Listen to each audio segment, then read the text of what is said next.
All right. So once again, since we are now recording, this is a deep dive on Chrome extensions for accessibility.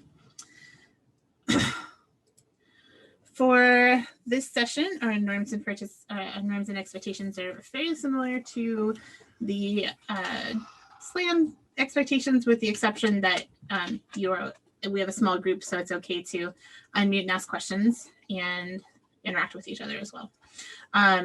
So participate fully and positively, give speakers your complete attention. If you can have your cameras on if possible, that would be great. And we all know how difficult it is to teach to a bunch of dots or names, empty black squares.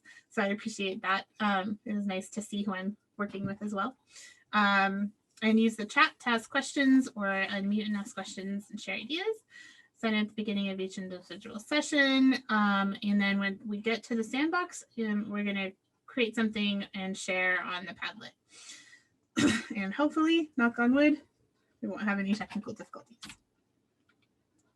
So today we're going to talk about some accessibility extensions. And it's important to remember that accessibility is for everybody. It's not just for students with IEPs or 504s. I was not a student with an IEP or a 504. I probably should have been, but that's another story. But I still use these extensions and other types of things to make reading and visually seeing the screen and all those things just easier for me. Because we all know how difficult it is to read on this monitor, especially after a long time. And you know, sometimes we just need to be able to see things bigger or change colors, whatever it might be that we're looking at. So while these are focused on being able to read better or read more easily online, or for students with dyslexia or visual problems, whatever it might be, it is something that these extensions can be used for everybody, with the exception of maybe like the ones for colorblind people. But it is good to know, because we all have students who are colorblind, even though they may not know it, because somebody said in the earlier session, most students don't know that they're colorblind until they're about 15. Was that you, Trudy? Yeah, thank you for pointing that out. That's a good point, because yeah, like I was in my high school science class. We did the colorblind test, I think my sophomore year, and there were 2 people in his classes that didn't know they were colorblind, that couldn't see. That they found out in his class that they were colorblind. They weren't my period, but yeah. So it's interesting, because it makes you wonder, what are they not getting from the content and the pictures and the textbooks and all those things that they're looking at as youth, because they didn't know they couldn't see the colors, you know? So, yeah, colorblind students in your art class. So cool. All right, so the first one we're going to look at is Immersive Reader, and I want to focus on this one first, and why I showed it in the SLAM, because I feel like it's probably one of the most helpful and the most simple to use extensions for reading. So you can download the extension from this link here, and it's one of the things when you see it, you will see it says unofficial. And that's just because for some reason they call it Microsoft in Immersive Reader, but it's not endorsed by Microsoft. And so it says unofficial, but it's actually the one that everybody uses. You can see it has over 300,000 users. And it's very well created app. It works really well. So if you want to download that now or later, that's fine. But I want to show you what it looks like. I know I showed a little bit on the SLAM. But it reads emails, it reads websites. I'm trying to remember if it reads PDFs, but if it doesn't, there's another extension that does. So I can pull that later. But there's this demo article that I found on Science News, and I thought it was interesting because I didn't realize Beetlejuice went dark. And then I was like, oh, really? And then I got sidetracked reading an article about stars because I'm a science nerd. But as I demonstrated, all you have to do is highlight what you want to read, right click, help me read this, and it reads it for you. So not only does it read it for you, but it makes it bigger and easier to see. And I know I'm repeating myself, but I know some people weren't in the session for the slam. Some people came in late, so I'm just going to go ahead and repeat myself regardless. So normally it would come up looking like this, but I had changed my settings earlier and I saved them. So if I click play, you should be able to hear this. So if you can't, let me know. So in late 2019, when the bright star suddenly dimmed for no apparent reason, Montarges was a little alarmed. You can speed up the sound, the voice, so if you have, or slow it down. So if you find that you have students who just want to go faster. Alarmed. Some people speculated that Beetlejuice was about to explode in a... That would be a little much for me, but it is a thing. And if you have students who need to go slower, maybe they are English learners and they need to go slow. Brilliant supernova that would outshine the... So while it sounds weird because it's slowed down, it's actually something that might help your lower readers because they're sounding out the words as they see them on the screen, right? So full moon. Astronomers know this. So it sounds weird to us as we are used to reading faster, but you can go in increments too. You can also change the voice to a male. Star is old and its days are numbered, but Montarges wasn't. You can change the text size, make it bigger or smaller. You can increase the spacing or decrease spacing. So I believe the reason for increasing spacing is for dyslexic students. I believe the spacing helps them see the words in the correct order. You can change the colors so whatever's easier on your eyes. So I can't imagine this yellow would be easier on your eyes, but there you go. There are reading preferences, so you could focus on a line. So it blacks out the rest of it, a couple lines, or the whole thing. Or you could take that off. I've never used picture dictionary, so I'm not sure what that does. And then for those asking about the language, let's test it.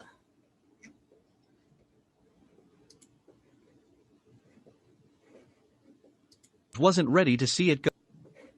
Okay, I think the text might have to be in that language in order for the language to happen that way.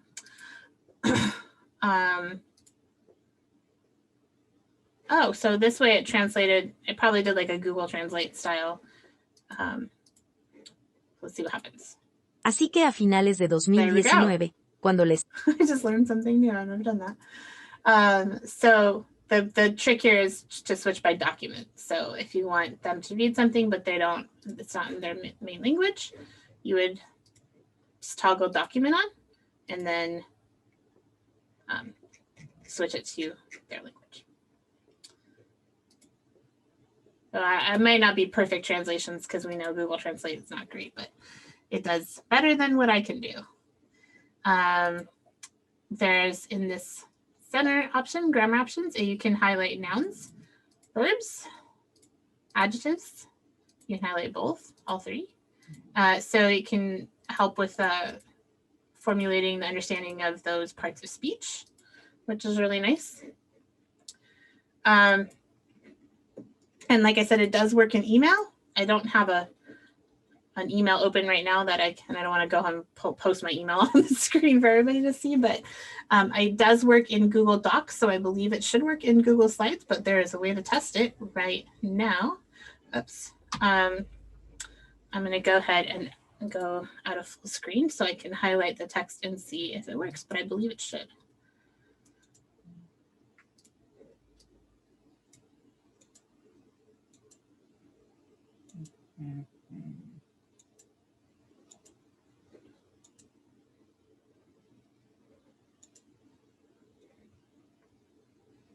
Oh, my mouse is going crazy. Okay, so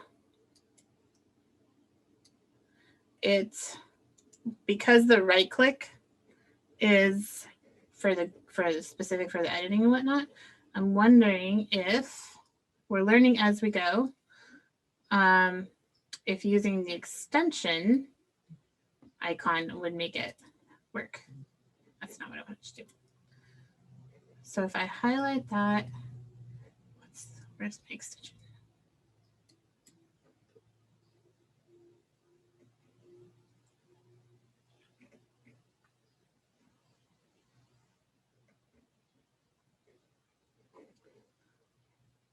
There it is. Oops. Okay, so that's how you do it in slides. So I'll do it now that I figured it out. Let me go back and show you how to do that in slides. So you highlight the text and then you go to the extension, which you can't see because I have a black background on my thing, but it's this little, it's a little black book that looks like this right here. So I'm gonna, says read this text that was on this page. I'm gonna click on the icon in my extensions bar and it brings the text that I highlighted over and then it would read it. To get started, just... So yes, you can use it on slides and on docs. You would just need to go to, teach students to go to the extension icon. Whoops, and not just right click. What about a link of an article on Plato? So I actually have never used Plato before, but if it opens a link to this, it should be one of those two things. If you have Plato and can test it, please let us know either now or during the sandbox. Plato, yeah, Plato's not something I've experimented with.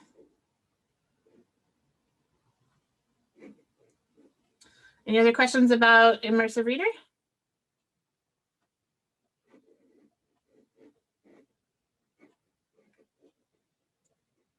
All right, so the next one I'm going to talk about is talk in common. So if you notice on my window here, I have this little microphone with a yellow comment thing that's kind of hangs out over here on the right side.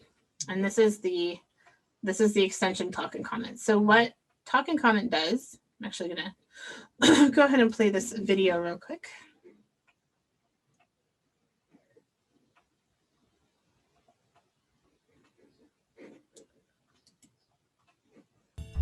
Can you give me a thumbs up if you can hear the audio?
Okay, give me 1 second. I'm sending a link to somebody who is not able to get into a room. It's the multitasking of running an event and also speaking at an event. Okay, so I thought that was a one with audio, voice audio explaining what was happening, but it wasn't. So one of the cool things about talk and comment is not only can it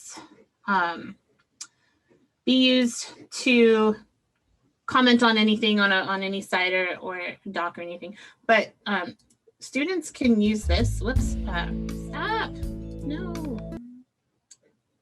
Okay, students can use this to leave an audio about a message about what they did. So maybe if you want to have them explain the rationale of something that they wrote for their, their science paperwork or for why they got the answer for a math problem. You want to explain the steps that they went through, or you know, any sort of thing you want them to just explain by speaking. It's an easy way to click and have them record themselves speaking for whatever the purpose may be. It's built in, it shows up all the time.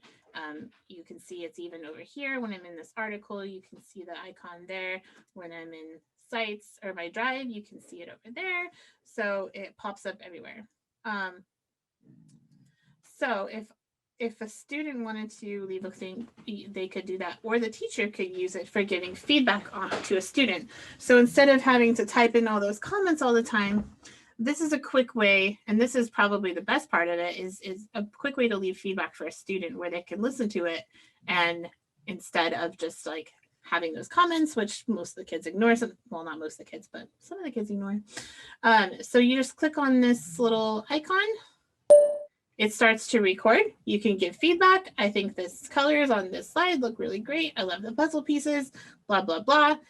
When you're done, you click check and it records it. So now this is going to be, this is a recording. I can listen to it. It starts to record. You can give feedback. Okay, and then I have this comment that can be posted anywhere. So I'm going to copy, Control C that link. I'm going to click OK, and then I leave a comment, and I put the link in. And now when they click on this link, it starts to record. You can give feedback. I can hear colors on this slide. It starts 11 puzzle pieces, blah, blah, blah. When you're done, you hear myself. So that's how it works. Basically, you got, instead of having them to read what you type out, it takes forever. You can leave them a voice note and in a comment box just like that. Any questions about that? Did you say this works on Google Sites? On Google Sites, or does that, or like websites in general? Google Sites, because that's where my students submit their artwork. Yeah, it should. So let's test it here. Testing with this sciencenews.org.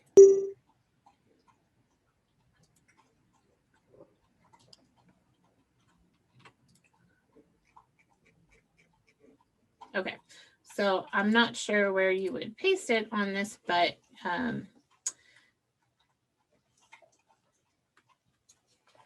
sorry, my headphones are going crazy.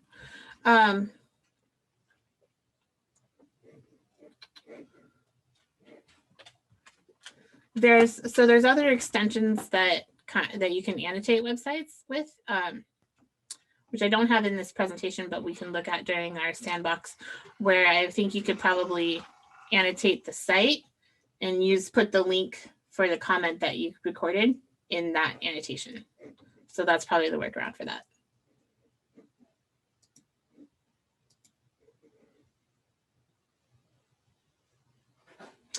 Okay, any other questions about talking comments? So I meant on like Google Sites, like the actual site, like that students, the portfolios and stuff.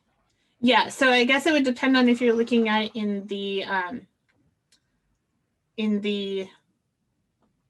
like the edit side of it, where you have edit access as a teacher to their site, and can do it in there. I'm not positive how that would work. A published one that they send me. So on the published one, that would be using a different program to use to make website annotations. So that's what I was saying. We can explore that during the sandbox. So it'd be just like working on any other website.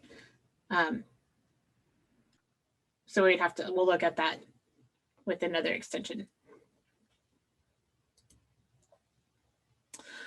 Okay, so Beeline Reader, I really love. I wish it was free, but it's not that expensive. But what Beeline Reader does is it breaks up the text in different, like recolors the text to change the coloring so to make it just easier on your eyes, and easier to track. So it's not just easier on your eyes, it might be, but it's easier to track. So I don't know if you're like me, but when you're reading text on a screen, it's really easy to like lose your place, read the same line a couple times. You're like, what's happening? So what this does is it changes the coloring of the lines so that you can read. You can keep your place and your eyes track easier.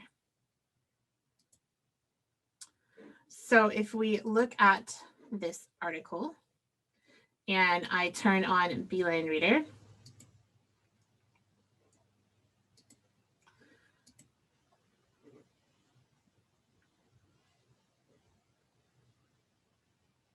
sometimes it takes a second to activate. So this is called clean mode. It takes away all of the other distractions.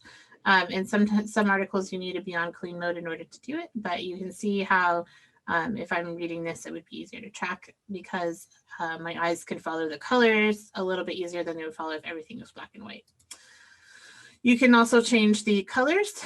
So if you like the blues, it's just a little bit of just difference. The dark version is it's the same blue and red and black, but it's just a little bit more subdued. And then night grays and night blues don't always work on all the sites, but it would turn it to where it makes the background black and then uses the blues or the grays on the text. So it is like $2 a month.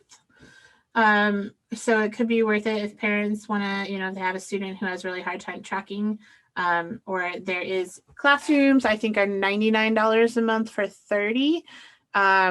And then schools, I think, are $500 and districts are $2,000. So I'm going to see if that's something the district is interested in. But I don't have that information at this time. But I really like it. I use it. You can see that I don't have the paid version, but I'm using it right now. I think you can do like 5 articles a week or 5 articles a day or sites a day or whatever. And then after that, it has to be paid. So it doesn't specify it on their website, but I know that you can do it a couple times for free. You can also get 2 weeks for free to try it out. But as students, if they're reading a couple of sites a day, it might be something they can do for free still. Any questions on that? Obviously, go ahead. I said, obviously, this isn't for colorblind people. I downloaded the colorblind stuff. I was trying to use it on here. Yeah, but it wouldn't work for colorblind. Depending on the type of color blindness anyway. Yeah. The other thing that Beeline Reader has added is called focus mode. So it kind of it helps with all that distraction. So I'm going to show you what that looks like in this little video here. Okay. Hey everyone, this is Nick from Beeline Reader. Today we are really excited to be announcing a new feature called focus mode, which will make it even easier for you to read and stay focused when you're online. I'm going to fast forward a little bit. To our Chrome extension, which is focus mode. The Beeline Reader plugin will dim the page that surrounds the text. So the text remains easy to read, but everything around it is covered by a semi-opaque layer. And you can change the level of opacity to make it more transparent or more opaque, depending on your preference. You can change colors to be black or gray or any other color. And we also offer an edge blur feature so that you can make it look really nice. So as you scroll down the page, the text remains in focus and everything else is blurred away. This makes it super easy to stay focused. And if you want to click on a link or see what's behind the blurred area, all you have to do is move the mouse and it appears.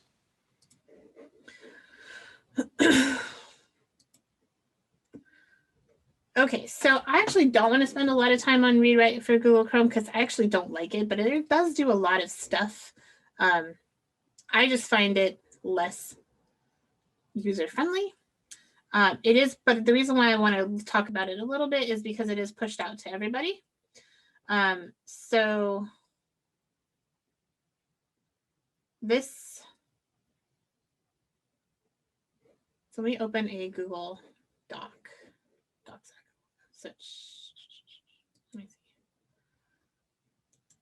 So I actually don't use it a lot because I don't really like it. But a lot of people do use it, so I didn't want to leave it. But what it can do is it does do speech to text, so you can dictate words to assist with writing, proofreading, and studying. It does have a text and picture dictionary, similar to what Immersive Reader has. I prefer Immersive Reader over these, but some people do use this. It does have a few more features. You can highlight text, so kind of annotating. As you're this does work as you're typing. It also offers prediction suggestions on what you might be using as your next word. So that's sometimes helpful for people. So I don't want to spend too much time on it, but we'll take a look at, I think there's some demonstration pictures on here.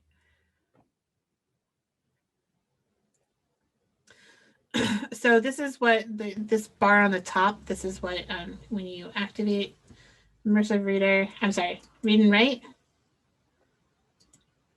You see it. Yeah. It might be my version doesn't work right. Like I don't get that when, so I'm not gonna actually spend too much time on this because anyway, in theory, you would have these features up here and you can, but it probably has to be in a document. It kind of shows you what it does. You can highlight. I don't have a document open right now that would be easy to use, so we can play with that during our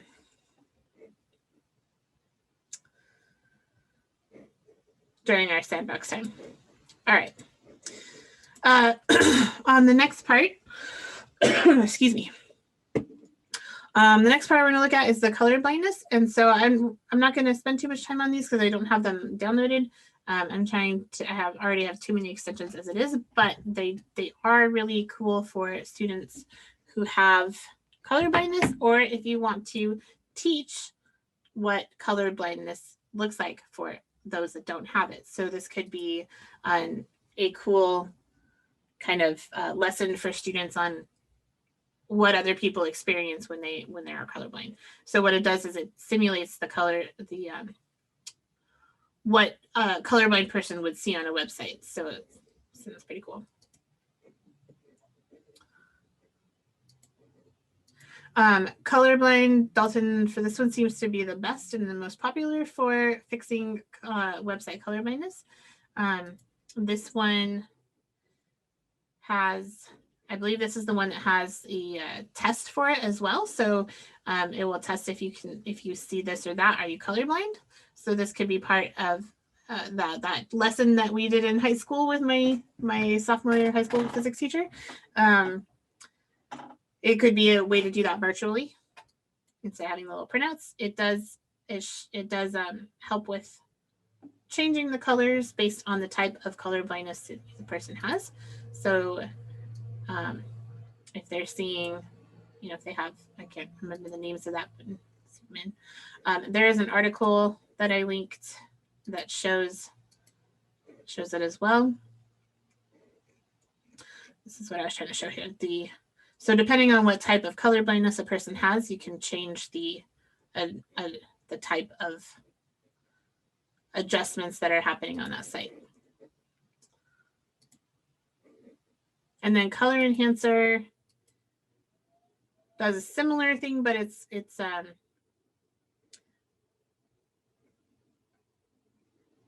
so again, depending on the type of adjustment or type of color blindness, it applies a filter. I think that the Dalton one does a little bit more. I haven't played with them too much, but they kind of do similar things. And then these are ones that, again, I haven't played with too much because, but high contrast, zoom for Chrome, and then Chromevox is something that's built into Chromebooks already. So if you have a visually impaired student, they can use Control-Alt-D and it will read the text to them on their Chromebook. And so this might be something that your students already know, and you're like, they like to play with it, and then they'll push Control-Alt-Z, and their Chromebook will start talking to them. And I think they do it just to distract people. Maybe that's because I taught middle school, but so this is already built in. It doesn't work on my computer because it's not a Chromebook, but it would show like a little red box around the text. So if their computer is muted and they have a red box and they don't know why, it's because they have Chromebox turned on. So they just push Control-Alt-Z and it would turn off. High contrast will change the appearance of the screen. So this there's different settings, but normal, increased contrast, invert color, invert grayscale. This might help with visually impaired students to make it easier. Maybe this used in addition to zooming to make the text larger and make everything on the screen larger, could help with some visual impairments as well. So Zoom works differently. This Zoom, not the Zoom that we're on talking to each other. This extension Zoom works differently than zooming up here, where this makes some things larger, but not everything. So this extension makes everything larger.